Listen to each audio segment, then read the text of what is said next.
सपा अध्यक्ष अखिलेश यादव ने भी चंडीगढ़ में मेयर चुनाव को लेकर बीजेपी पर धांधली का आरोप लगाया। कहा, इस मामले में सुप्रीम कोर्ट स्वतः संज्ञान ले और दोषियों के खिलाफ दंडात्मक कार्रवाई की जाए। दिल्ली के भारत मंडपम में 1 फरवरी से 3 दिवसीय वाहन प्रदर्शनी का आयोजन होगा। पीएम मोदी 2 फरवरी को ऑटोमोबाइल्स इंडस्ट्री को करेंगे संबोधित। बीजेपी मुख्यालय में जेपी नड्डा ने महासचिवों के साथ बैठक की। लोकसभा चुनाव की रणनीति पर चर्चा हुई।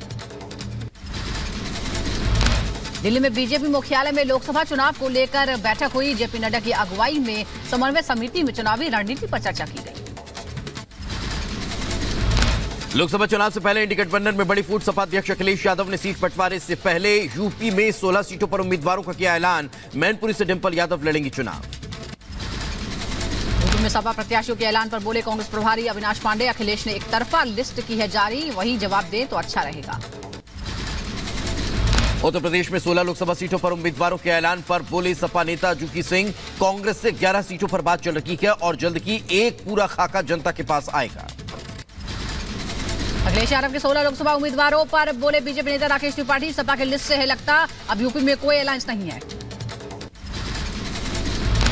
समाजवादी पार्टी जिस तरह से एक तरफा फैसले ले रही है, ये स्पष्ट है कि उत्तर प्रदेश में अब किसी अलायंस की कोई गुंजाइश बची नहीं है। साइकिल की पैडल मारने लायक कोई एक भी उम्मीदवार जीत पाएगा, इसको लेकर के अब संदेह है। बीजेपी ने इंडी गठबंधन को ब्रेंडेड दिया करार। केंद्रीय मंत्री प्रहलाद जोशी ने कहा, यह अप्राकृतिक गठबंधन, बहुत जल्द इसे मृत घोषित कर दिया जाएगा। बंगाल में टीएमसी और कांग्रेस के बीच बड़ा विवाद। टीएमसी नेता कुणाल घोष ने कांग्रेस नेता अधीर रंजन चौधरी को बताया बीजेपी का एजेंट।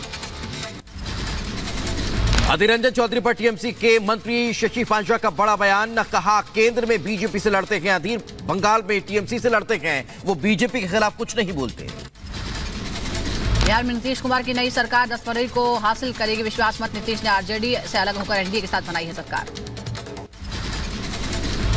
छत्तीसगढ़ के बीजापुर में सुरक्षा बलों और नक्सलियों के बीच मुठभेड़। गश्त कर रखे जवानों पर नक्सलियों ने की फायरिंग। हमले में 3 जवान शहीद, 15 घायल।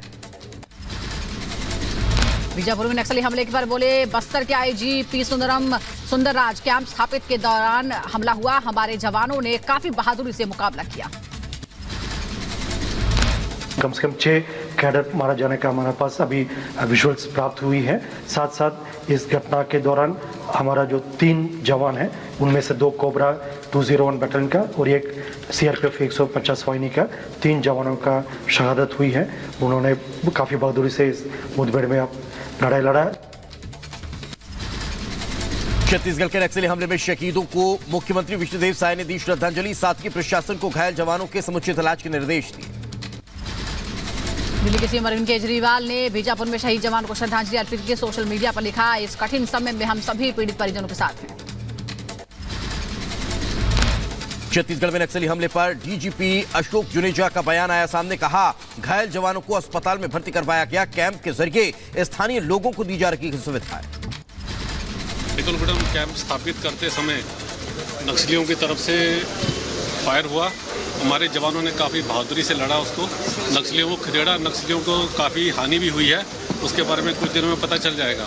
जो वीडियो फीड आ रहे हैं वहाँ पे दिखाया जा रहा है कि नक्सली काफ़ी डेड बॉडीज अपनी उठा के लेके जा रहे हैं वहाँ पर।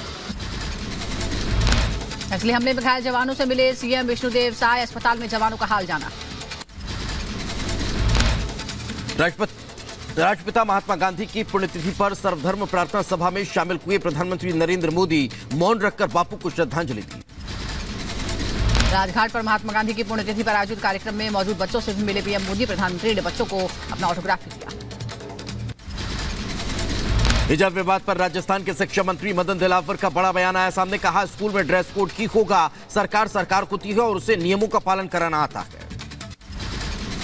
जानवी मस्जिद के वजूखाने को एसआई सर्वे कराने की मांग वाली याचिका पर आज सुनवाई। वाराणसी की जिला अदालत में फैसले के खिलाफ हाईकोर्ट में दी गई चुनौती। वाराणसी के ज्ञानवापी में पूजा पाठ के अधिकार पर जिला अदालत आज सुनाएगी फैसला। व्यास जी के तहखाना मामले में आना है फैसला।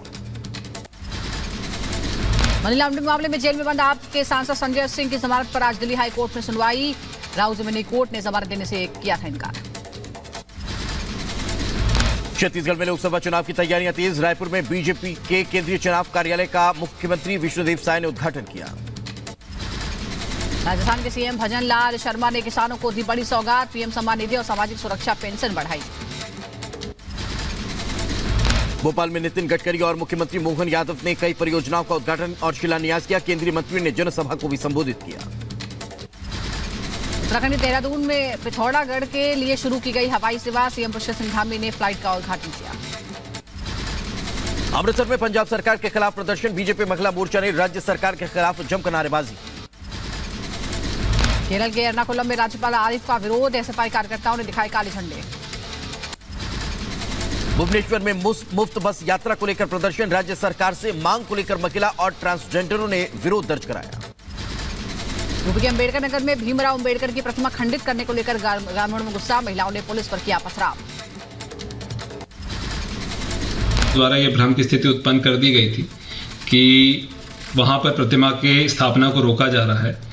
इस सूचना पर तत्काल पुलिस तथा प्रशासन के अधिकारियों द्वारा पहुंचकर सभी ग्रामीणों को समझाया गया, जिससे वे सभी संतुष्ट हो गए। उत्तर प्रदेश के फिरोजाबाद में धरने पर बैठी महिला का आरोप, विधायक जी बहन बनाकर गए थे, दोबारा विकास कार्य देखने नहीं पहुंचे। कहा जब तक विधायक भाई नहीं आएंगे धरने पर बैठी रहूंगी। यूपी की मथुरा में बाइक और कार की आमने सामने की टक्कर हो गई, हादसे में बाइक सवार 3 लोगों की मौत। इको गाड़ी और एक मोटरसाइकिल का एक्सीडेंट हो गया।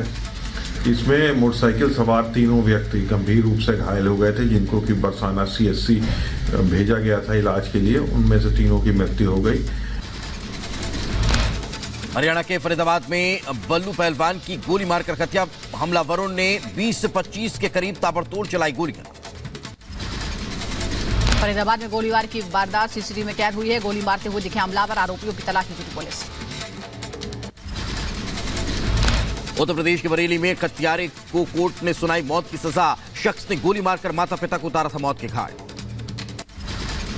तेलंगाना के रंगारेड्डी में ब्यूटी पार्लर के मालिक पर दुष्कर्म का आरोप लगा, छेड़खानी से परेशान युवती ने की आत्महत्या। उत्तर प्रदेश के बलिया में मामूली विवाद पर जमकर मारपीट, करीब आधा दर्जन लोग हुए घायल, मारपीट की तस्वीर वायरल। यूपी के बदायूं में जहर खुरानी का शिकार हुआ युवक, रोडवेज बस में मोबाइल, नकदी समेत सारा सामान लूट लिया। उत्तर प्रदेश के हाथरस में बाइक सवार बदमाशों ने युवक को मारी गोली, लूटपाट के बाद मौके से हुए फरार, घायलों को अस्पताल में भर्ती करवाया गया। यूपी के बुलंदशहर में पुलिस की बड़ी कार्रवाई, 2 शातिरों को पुलिस ने किया गिरफ्तार, मौके से 36 ग्राम चरस बरामद। उत्तर प्रदेश के शामली में बाइक की टक्कर के बाद विवाद, बाइक सवार दबंगों ने व्यापारी पर बोला हमला, व्यापारी और उसका बेटा हमले में गंभीर रूप से घायल। यूपी के रायबरेली में 5 शातिर चोरों को पुलिस ने गिरफ्तार कर लिया है, बंद घरों को निशाना बनाते थे। उत्तर प्रदेश के बदायूं में घने कोहरे के चलते स्कूल वैन समेत 3 गाड़ियां टकराई, स्कूल वैन के ड्राइवर समेत 2 छात्रों की मौत हुई, घायल छात्रों का इलाज जारी। यूपी के कासगंज में 4 साल के बच्चे के अपहरण का मामला, पुलिस ने अगवा करने वाले डॉक्टर दंपति को भेजा जेल, कर्ज से परेशान होकर अगवा करने की बात कबूल। उत्तर प्रदेश के बलिया में मुख्यमंत्री सामूहिक विवाह में फर्जीवाड़ा, 19 साल के युवक ने जबरन दुल्हा बनाने का आरोप लगाया, सीडीओ ने दिए जांच के आदेश। यूपी की झांसी में नुकीले हथियार से युवक की हत्या, पुलिस ने 2 लोगों को किया गिरफ्तार, तांत्रिक विद्या के शक में युवक की हत्या का आरोप।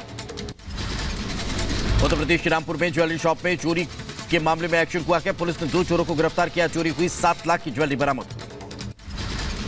पंजाब के अमृतसर में ड्रोन प्रशिक्षण का आयोजन हो रहा है, बीएसएफ जवानों ने ग्रामीणों को ड्रोन की ट्रेनिंग दी। हिमाचल प्रदेश में बदला मौसम का मिजाज, बर्फबारी के बाद बिछी बर्फ की सफेद चादर, तापमान में आई गिरावट। हिमाचल के रोहतांग में बर्फबारी में फंसे पर्यटकों को रेस्क्यू किया गया, कुल्लू पुलिस ने करीब 300 पर्यटकों को निकाला। जम्मू कश्मीर के डोडा में जमकर बर्फबारी, जोरदार बर्फबारी से बिछी बर्फ की सफेद चादर। राजधानी दिल्ली में ठंड और कोहरे का डबल अटैक, लाल किला के पास छाया घना कोहरा। हरियाणा के कई हिस्सों में छाया घना कोहरा, गुरुग्राम में घने कोहरे के चलते विजिबिलिटी हुई 0। इजरायल के पीएम नेतन्याहू ने हमास के 2 प्रमुख मांगों को खारिज किया, कहा इजरायल गाजा पट्टी से पीछे नहीं हटेगा, जेल में बंद आतंकियों को भी रिहा नहीं करेगा। गाजा के दीर अल बलाह में इजरायल का बड़ा हमला, आवासीय इमारत पर हमले के बाद 4 बच्चे सहित 11 लोगों की मौत। हमास युद्ध के बीच इजरायल के रक्षा मंत्री का बड़ा बयान, इजरायल में हमले को लेकर लेबनान को दी चेतावनी, कहा इजरायल पर हमला करने पर भुगतना होगा अंजाम।